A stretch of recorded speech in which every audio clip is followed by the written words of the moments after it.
Hello, English learners. Welcome back to English Pod. My name is Marco. And I'm Erica. And today we're bringing you part 2 of the presidential farewell speech of President Eisenhower. That's right. So we saw in a previous lesson the beginning of this speech. Now we're going to look towards the end of the speech. Now we must tell you as well that we did change the speech a little bit, right? We changed it a little bit to make it a little bit more comprehensible. And also we did shorten it. The speech isn't this short. We did take out a lot of stuff. All right. So again, Marco, why are we looking at this speech? What are we learning from it? Well, in this last part of the presidential farewell speech, there are a lot of great words that are more difficult and very poetic, so you can use them in different formal circumstances or just to sound a little bit more well-spoken. Yeah. And we also, again, are going to look at some really quite difficult and challenging structures that we hope you can use maybe when you're giving a formal talk or even in your writing if you want to sound quite professional. Okay, very good. So why don't we listen to the dialogue for the first time? Let's listen how President Eisenhower says goodbye, and then we'll come back and look at the words.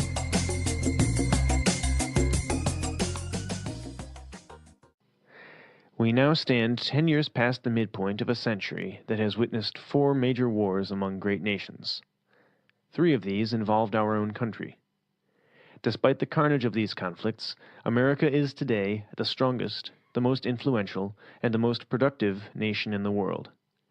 We are understandably proud of this preeminence, yet we realize that America's leadership and prestige depend not merely upon our unmatched material progress, riches, and military strength, but on how we use our power in the interests of world peace and human betterment.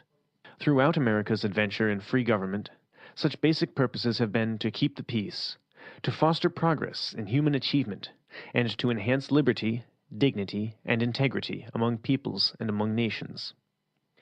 We pray that peoples of all faiths, all races, all nations, may have their great human needs satisfied, that those now denied opportunity shall come to enjoy it to the full, that all who yearn for freedom may experience its spiritual blessings, that those who have freedom will understand also its heavy responsibilities, that all who are insensitive to the needs of others will learn charity, that the scourges of poverty, disease, and ignorance will be made to disappear from the earth, and that in the goodness of time all peoples will come to live together in a peace guaranteed by the binding force of mutual respect and love.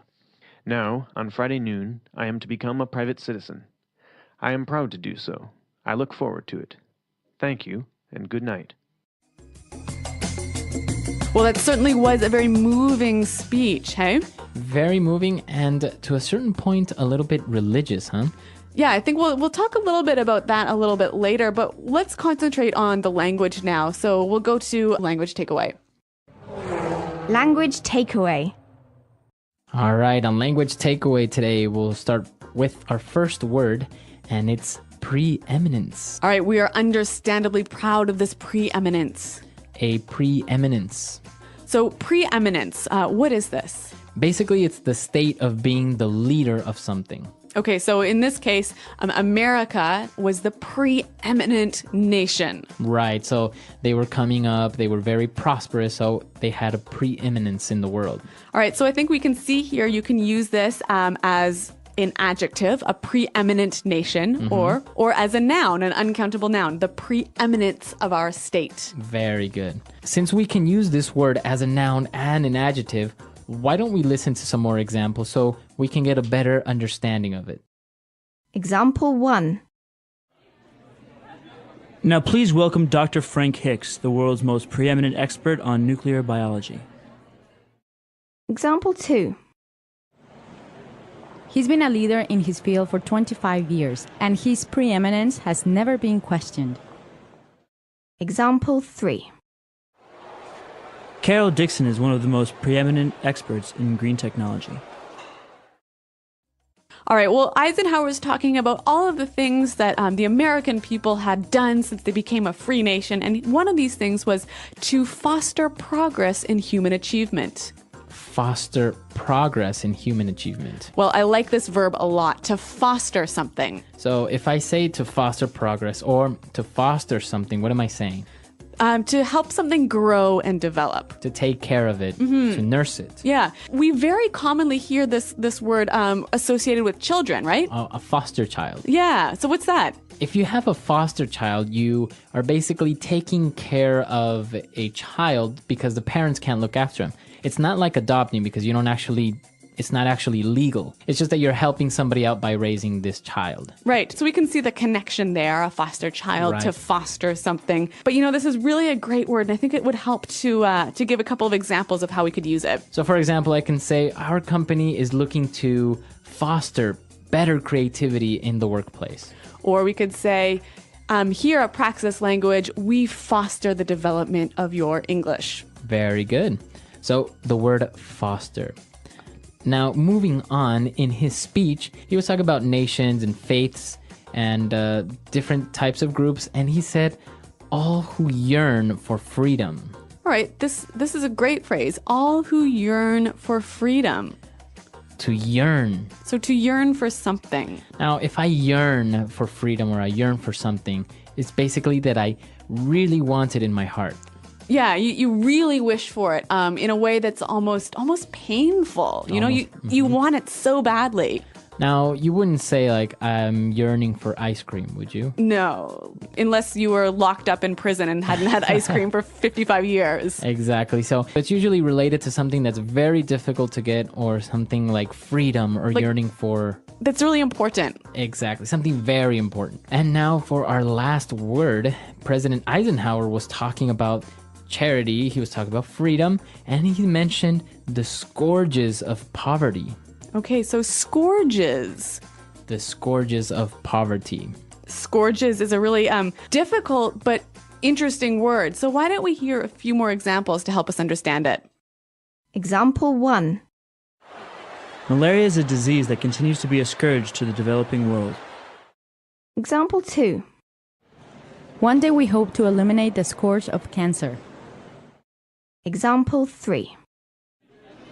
NATO promises to wipe out the scourge of terrorism. So as we can see, the scourges of something basically is the cause of pain or suffering. Mm-hmm. So now relating it back to the text, we see scourges of poverty. Yeah, scourges of poverty, scourges of disease, and scourges of ignorance. All right, so we can see that poverty, ignorance, and disease cause a lot of really terrible things, right? Exactly. So that's why we say they are scourges. Okay, so scourges. Now, so that brings us to the end of our words for takeaway today. But, as we talked about earlier, we've got some really difficult and interesting structures to look at now in Fluency Builder. Fluency Builder. Okay, so in Fluency Builder, we'll start off with the very first sentence of the paragraph. When he said, we now stand 10 years past the midpoint of a century. Okay, so I love this phrase. We now stand 10 years past the midpoint of the century. Now, it's interesting because he is making reference to the future in the present. Mm-hmm. And he's using a great phrase to do that. We now stand. Mm-hmm.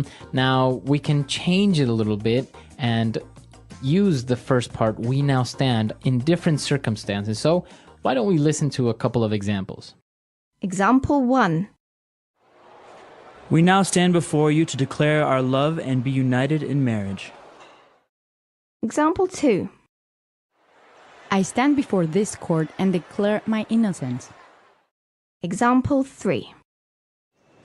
Together, we now stand before this great challenge and we will fight arm in arm to defeat poverty. All right, so you can see that this is a wonderful phrase to use maybe in a formal speech, right? Right, or a wedding again, or a formal ceremony. Yeah. So, and it gives you this idea, this sort of very poetic image of people sort of almost standing at the cliff, standing before some big change that's about to take place. Exactly. So 10 years past the midpoint of a century, the United States has witnessed 4 major wars, right? Okay. And, well, he said, despite the carnage of these conflicts, America is today the strongest, the most influential, and most productive nation in the world. Okay, so a great structure here. Despite the carnage of these conflicts, America today is the strongest, blah, blah, blah, blah, blah. Right. Now, let's look at that first word, despite the carnage of these conflicts. Okay, so carnage, what's that? Carnage is like a massacre, right? Where many people got hurt or killed. Okay, so a pretty violent situation when a lot of people died. And now, why does he use this word despite? Okay, so he's basically saying even though we had all of this death and violence in this century, we're still the greatest nation, blah, blah, blah, blah, blah. Exactly, that's exactly it. I can say, for example, despite the economic crisis the world is going through, our company has an enormous opportunity to grow and be more profitable. Okay, or if we want to take it and imagine we're at a wedding, we might say something like this. We could say, despite the many difficulties this couple has faced, they have a very bright and happy future together. Very good. And now, if we take a look at the last paragraph, it's very interesting because it's one sentence. It's a really long sentence. It's a very long sentence. So even though it's not a phrase, let's take a look at the punctuation of this paragraph. Okay, so Eisenhower starts out by saying, we pray that peoples of all faiths, all races, all nations may have their great human needs satisfied. And then we have a semicolon there, right? Right. So why do we have a semicolon? Well, here's what he's doing. He's saying, we pray for something. And then he's listing the many different things that he's praying for. Okay, so it's basically a list. Yep. Okay, so we know that when you're writing a list, we commonly use commas between all the things that are in this list. But here, because they are long and complex ideas, a comma is not enough. Right. You need a semicolon. Okay, so we can see here from the text that the semicolon is a great way to separate ideas, big ideas, complex ideas in a list. Exactly. So you can use it and not necessarily have to end your sentence or that each idea become one sentence. You can all just make it in one big sentence. Yep. You know, and actually I remember back to high school, Marco, my teacher told me, hey, if you throw in a few semicolons into your writing and do it properly, you'll really impress people.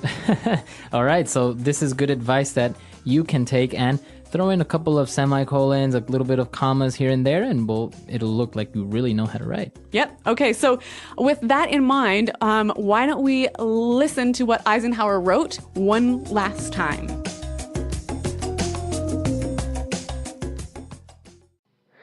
We now stand 10 years past the midpoint of a century that has witnessed 4 major wars among great nations. 3 of these involved our own country. Despite the carnage of these conflicts, America is today the strongest, the most influential, and the most productive nation in the world. We are understandably proud of this preeminence, yet we realize that America's leadership and prestige depend not merely upon our unmatched material progress, riches, and military strength, but on how we use our power in the interests of world peace and human betterment. Throughout America's adventure in free government, such basic purposes have been to keep the peace, to foster progress in human achievement, and to enhance liberty, dignity, and integrity among peoples and among nations. We pray that peoples of all faiths, all races, all nations, may have their great human needs satisfied, that those now denied opportunity shall come to enjoy it to the full, that all who yearn for freedom may experience its spiritual blessings, that those who have freedom will understand also its heavy responsibilities, that all who are insensitive to the needs of others will learn charity, that the scourges of poverty, disease, and ignorance will be made to disappear from the earth, and that, in the goodness of time, all peoples will come to live together in a peace guaranteed by the binding force of mutual respect and love. Now, on Friday noon, I am to become a private citizen. I am proud to do so. I look forward to it. Thank you, and good night.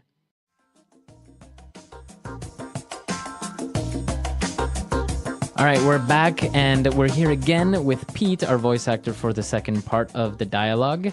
And Pete, we have a couple more questions for you today. Cool. So I hear in Eisenhower's speech that he keeps referencing God. Like he keeps saying, I pray, blah, blah, blah, blah, blah. He said Godspeed, blah, blah, blah, blah, blah. So what's up with that? Why is he talking about God? Well, this is a very interesting question. Traditionally, America has had a really clear boundary between church and state, and you'll hear a lot of rhetoric these days that says, we're a Christian nation and we were founded as a Christian nation. Well, that's baloney. Baloney, so it's not true. At the time when the country was founded 200 years ago, It was overwhelmingly Christian. If the founding fathers, as we call them, like George Washington and them, if they had wanted a Christian nation, they could have had it. They explicitly did not. And a lot of people since then have gotten that confused. And now when we have a very large Muslim population, we have Buddhists, we have people in all various different kinds of Mormonism and everything, it's even less possible now. So I'm kind of baffled when I hear people say that America is a Christian nation. But you even have it now in the coins, or on the money, right? It says, "In God we trust." Right. That started in the early 20th century. I think that was Teddy Roosevelt era. He opposed that. Roosevelt was really opposed to that, but... And then what happened? They approved it. Yeah, and people said later, like Eisenhower talking about this stuff, in America we have something called the Pledge of Allegiance, which I don't think you guys probably have. Not in Canada. yeah. Obviously, you wouldn't do it to America, but to your own. It's kind of like a salute to the flag, right? Yeah, it's a little bit nationalist. I did it growing up. You put your hand over your heart and you face the flag and you say, "I pledge allegiance to the flag of the United States of America and to the republic for which it stands, one nation under God, indivisible, with liberty and justice for all." That part about one nation under God, that was added in the 50s as a kind of a way of showing that America is not, quote-unquote, a godless communist country. Wow. Yeah, because communism teaches, no religion, and so they make sure we're not communist, Okay, but we don't think that, right? Yeah, I mean, I'm all about tolerance, so I think that's kind of absurd. Okay, so what I think is really interesting, though, is that every political speech, every time a political leader has to say something publicly, he'll always quote God, right? Right, and they'll often end a speech with, "Thank you" and "God bless America" or something. Yeah. Exactly. Which, for me as a Canadian is really strange. Like, if a Canadian president said, "God bless Canada," no one would know what to do. Like, yeah. I don't know. Anyway. I had an ex-girlfriend who was British, and she, Tony Blair started with that a couple times. He said, "And God bless us all" or something, and she was just put off by it, and she was like, "The Brits will never take this," and they didn't. No one was impressed. All right, well, an interesting feature of American history, politics, and society. So Thanks for that insight, Pete. Cool. My pleasure. Yeah, and if you guys have any comments or any suggestions about this lesson or any upcoming lessons, just let us know.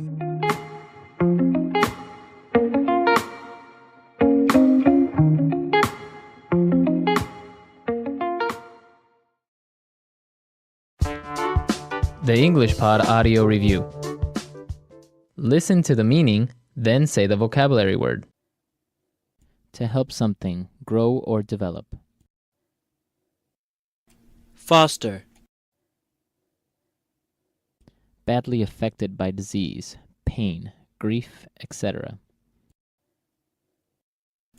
Stricken. To feel a strong desire or wish for something. Yearn. In U.S. politics, a member or supporter of the Democratic Party, the more liberal of the two main political parties in the U.S. Democrat. More important, skillful, or successful than other. Preeminence. Belonging to the Republican Party, the more conservative of the two main political parties in the U.S. Republican. Someone or something that causes a great amount of trouble. Scourge. In the U.S., the wife of the president-elect. First Lady. To be in a particular place or position. We now stand. An operation or series of operations energetically pursued to accomplish a purpose. Campaign. Let's try that faster. In the U.S., the wife of the president-elect. First Lady. To be in a particular place or position. We now stand. Belonging to the Republican Party, the more conservative of the two main political parties in the U.S. Republican. Badly affected by disease, pain, grief, etc. Stricken. To help something grow or develop. Foster. To feel a strong desire or wish for something. Yearn. An operation or series of operations energetically pursued to accomplish a purpose. Campaign. More important, skillful, or successful than other. Preeminence. Someone or something that causes a great amount of trouble. Scourge. In U.S. politics, a member or supporter of the Democratic Party, the more liberal of the two main political parties in the U.S. Democrat. Now say the word and hear it in a sentence. We now stand.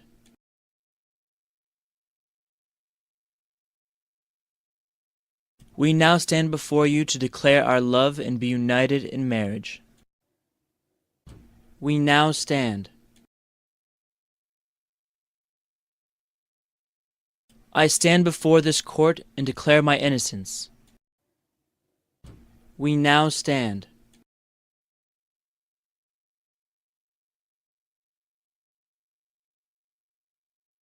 Together, we now stand before this great challenge, and we will fight it arm in arm to defeat poverty. Yearn.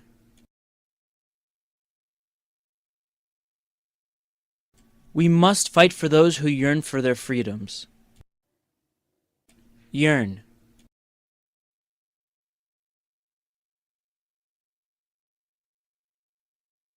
In the pasts of all great men, you will find a yearning to learn and to succeed. Yearn.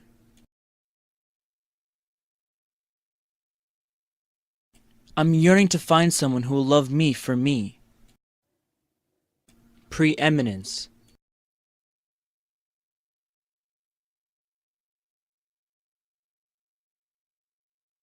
Now, please welcome Dr. Frank Hicks, the world's most preeminent expert on nuclear biology. Preeminence.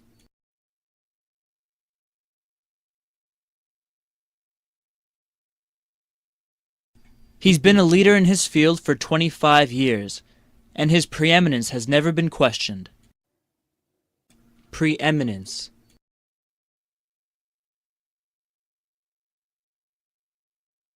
Carol Dixon is one of the most preeminent experts in green technology.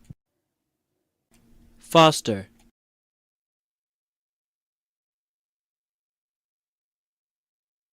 It is our creed to foster and maintain a spirit of fraternity. Foster.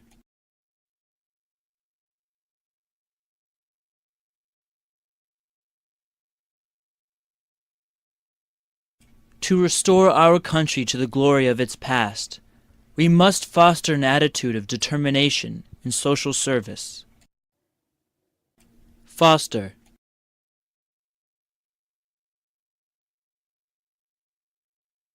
Unsanitary conditions help foster the spread of disease. Scourge.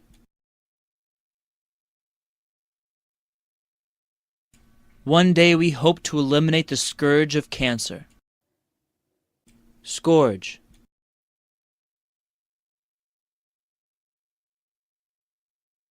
Malaria is a disease that continues to be a scourge to the developing world. Scourge.